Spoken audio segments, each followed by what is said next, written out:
Hey, what up, people? It's your boy E. Sheely with Sizmic Media. Today we're gonna be color grading some Blackmagic production cam 4K raw footage. See how that goes. Wasn't a project or anything that I was working on. Really just testing out some new ND filters that I got, some real cheap ones from Amazon. I think they were like 20 bucks. It's the Fotga Fader ND, whatever. Not sure. So, I just took my little boy out just to kind of shoot with him.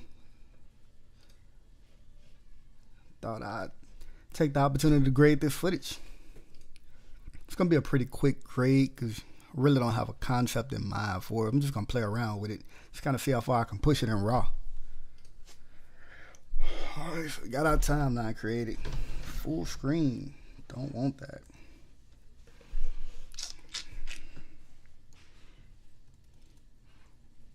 Might apply a lot of something like that for you guys, just kind of show you what that looks like. Alright, first thing I'm gonna do with raw footage, bringing raw footage into DaVinci Resolve, man, really open up, just a whole new world, really. Right here in this camera raw tab, right over here, decode using clip. Just kind of open up, really a host of new features for you that you're not gonna get if you're shooting in like a AVC HD or ProRes or whatever any other camera gonna be shooting. Gotta shoot in raw to get this. As you can see, you got the option to tweak gamma with your ISO, because again, when you're shooting in raw, your ISO, or on the Blackmagic camera ASA, it's just data. Same as white balance. If I wanted to, we were shooting in daylight, keeping it daylight, or just if we were shooting cloudy, we could tweak that. And again, it's all data, so it doesn't really matter. Don't affect the shot any. But we were shooting in daylight, so I'm gonna keep it at daylight. But here, I'm gonna bring down the shadows a little bit because I think that it's a little too bright. I don't know, I kind of tend to like a dark gritty scene. I don't know what it is. Bump up the contrast a little bit. No, a little too much. Bring these highlights down. And another thing shooting in raw do with Blackmagic, you get the highlight recovery option. So if, as you can see when I click that right up in the shirt, some of the areas that were blown out, you can see they came right back with a little bit more detail right up in there, as far as just a little slight definition in the shirt. What it really come in handy at a lot of times when you're shooting, just say like an outdoor scene and you got some sky in the background and you kind of overexpose the sky so it's just all white, clicking that highlight recovery kind of bring back some of them clouds and some of that definition in the sky. And I think that's important, especially if you're really on a time restraint and you don't really have enough time to do like a full sky replacement in post-production. So if you click that highlight recovery, you can get a little bit of more of the detail back and at least show that you're not completely overexposing the sky. I think that just looks better. I'm not gonna spend a whole lot of time in the camera raw settings, but I'm gonna go over here to just the regular color wheels, which I always skip the traditional color wheel first. I always go into the second tab, which is the primaries bar. For me, it makes a little bit more sense, but you kind of do it how you want. You could do the same thing essentially from both tabs. I think I'm gonna bump up, highlight a little bit. Go to this next tab, bring back some of this color to see what I'm working with. Yeah, as you can tell, it's moving a good bit slower because we are shooting in raw and editing raw footage. So, it's taxing on the computer. Computer can't really handle it, but hey, it's all I got.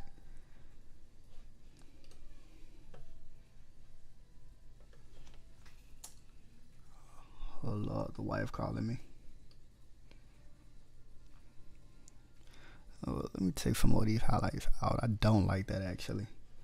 And go back over here in this camera raw tab. I think I brought the shadows down just a bit too much.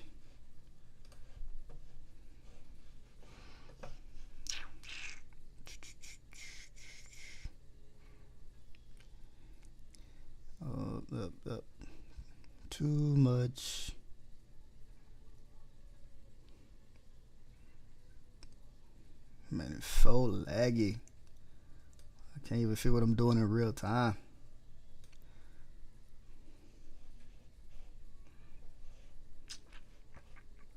I think that's pretty cool.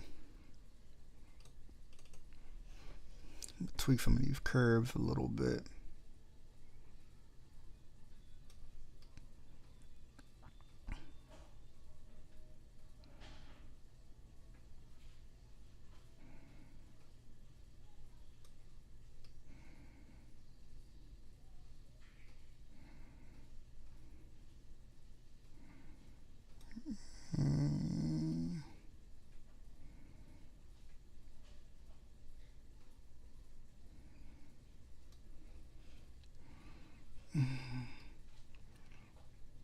Man, I'm struggling with these darks. I'm in a shot like right under the staircase, so I mean I'm getting a lot of good sunlight coming right up in here, so that looks good. But that shadow side of it, it's getting kind of muddy when I tweak it.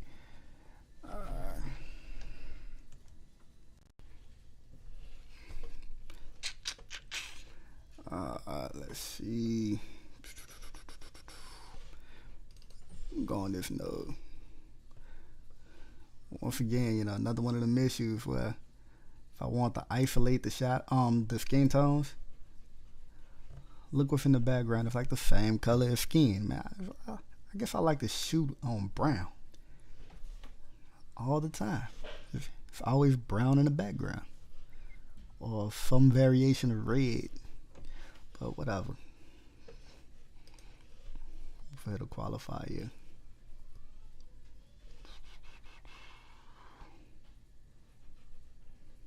Today, bro.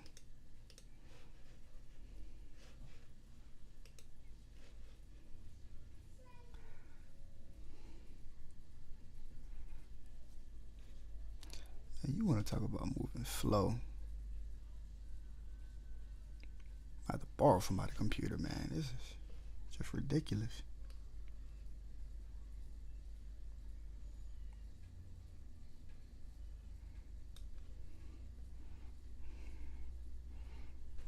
Let's see what I can grab.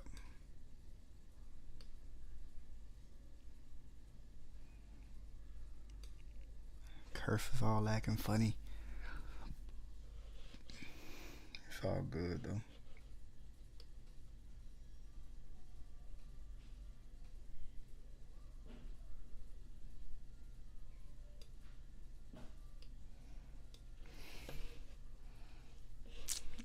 Let's see if I could do a little something with this.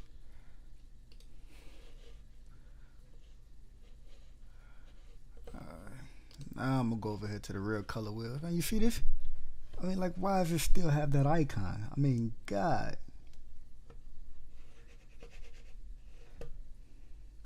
And whatever. I'll push my gain a little bit to the orange.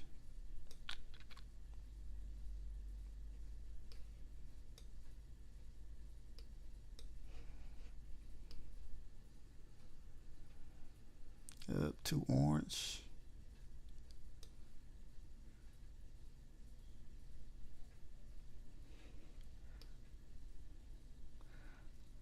Got him looking like a Oompa Loompa real quick. I think that's pretty cool. So I'm gonna add this node on the outside.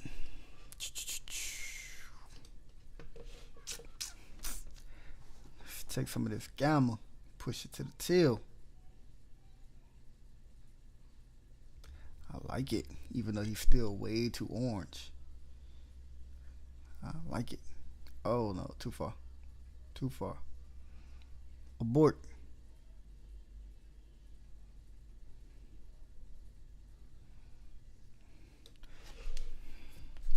You know, my God, I really don't like what I did to them the skin tone.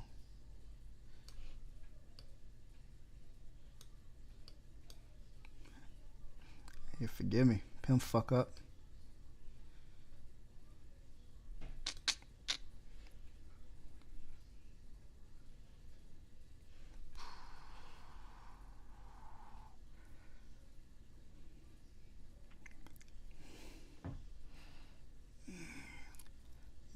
gotta say, I look like utter garbage. So that's what I'm gonna do.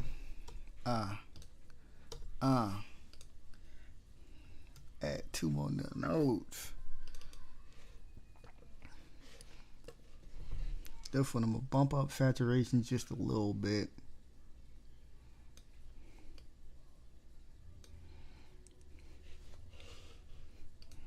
Let's see what we got in the world of LUTs. Alright, y'all, got a couple packs of LUTs. One of my favorite groups of LUTs is the Triune LUT from Film Riot. I guess that's how to pronounce it, Triune. But hey, it's the first pack of movie LUTs, so it's like essentially a package of some of the top movies on the market or that came out, and I guess their representation of like that look per se. So just if I come down here, I'm pretty much pushed this one to a Rec 709. So I'm gonna come down here and I'm gonna click Suicide Squad. So I mean, essentially what it's gonna try to do to kind of is push that footage to kind of give you that Suicide Squad look. I particularly don't like this one, but you know, somebody might be feeling that. I mean, it's a real teal orange look. I mean, in fact, it's a little grittier version of what I was just kind of doing when I was pushing everything that wasn't skin tones to the teal/blue side. But nah, I'm just not really feeling that right now. Let's look at a Captain America Civil War. Even worse. You know what? The problem may not be me and my grading. The problem may be me and my shooting.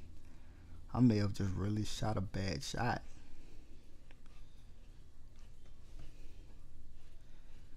I think I underexposed it a good bit. The thing about what Blackmagic is, if you overexpose just a little bit, I mean 2 stops, 3 stops, you can always pull down.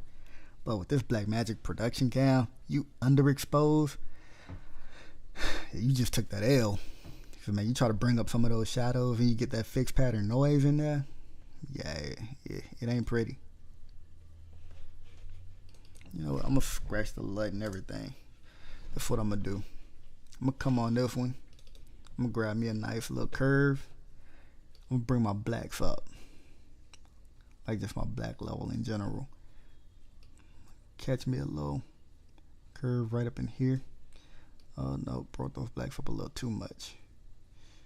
Probably right up in here, and bring this down. Bump this up a little bit.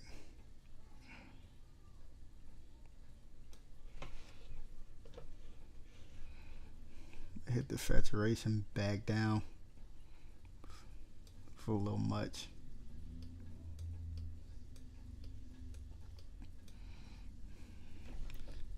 That's cool. So I'm gonna create a new node real quick, and I'm gonna go to hue versus saturation. Really like that. Give them a little bump. Saturation like right up in here.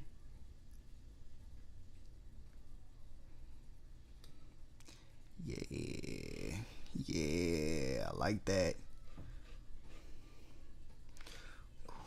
Then, you know what? Same node, you know. Let's just take this lift. We'll bring it down about right there. No, I'm not gonna do that. That was terrible.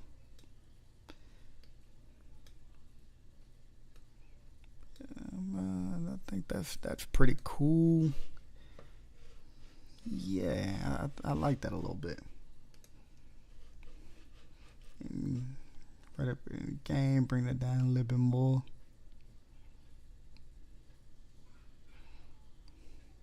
Screw it, just go with the straight vintage fade. Take the contrast.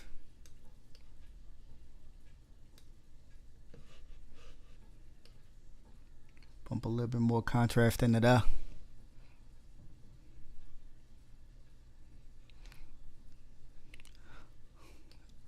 Almost got that Kodak film look.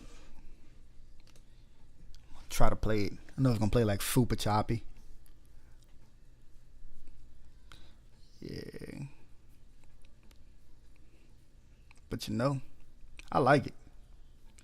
I think that look pretty good. You know what? I'm gonna go all the way vintage. I'm about to create me another node. I'm about to throw a vignette effect on it. I'll show you how you do that. Come down here to the power windows. Bring up that circular window.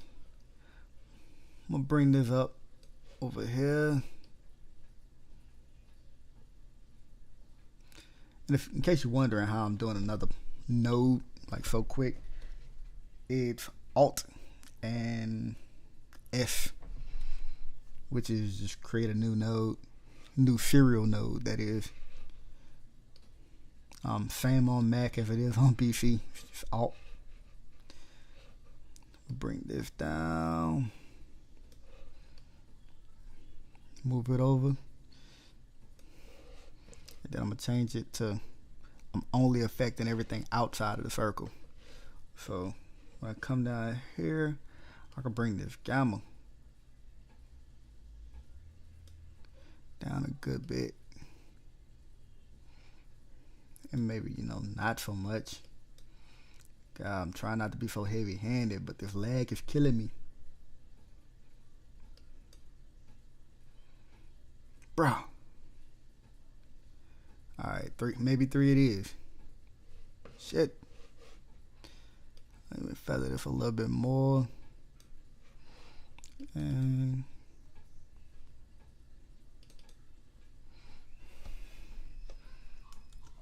bring this in here for you.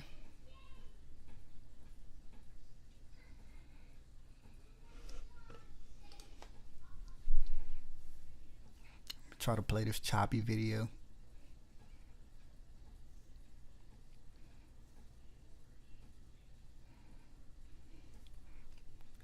I like it. I mean, personally, I think it looks cool. Y'all may think it sucks, but you know, if I was going for like a cool, just say if I was shooting this for somebody who wanted like memories of like a short commercial video in the park where somebody wanted to kind of just capture some memories, or a short commercial for that matter, like a family commercial.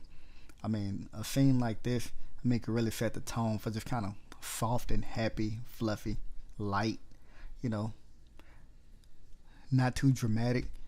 And I mean, it could work.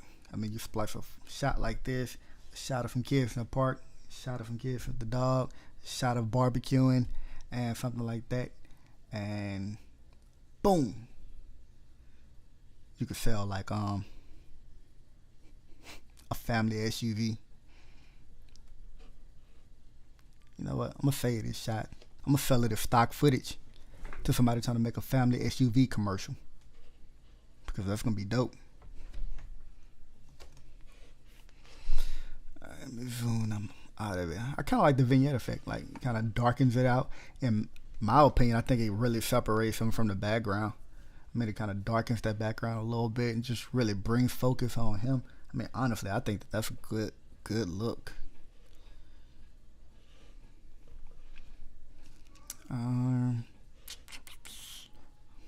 Another thing that I find myself doing, especially with music videos, when I don't really want to do a whole lot of editing and post-production. I mean, what DaVinci Resolve give you, like output blanking up here, click on timeline, output blanking, and 2.35 give you the 2.35 cinematic bars, instantly bring you into that. I mean, again, doing it this way, you do lose pixels. I mean, so you kind of got to make sure you're paying attention to that when you're actually framing your footage, because I mean, you don't want to have, you know, most of his head in that upper area. Then when you add the 2.35 bars, then you're cutting off most of his head. So you really got to pay attention to that. But, you know, for a shot like this, it works. I kind of really kept him in the center of the frame. But, yeah, I mean, that's a really quick grade.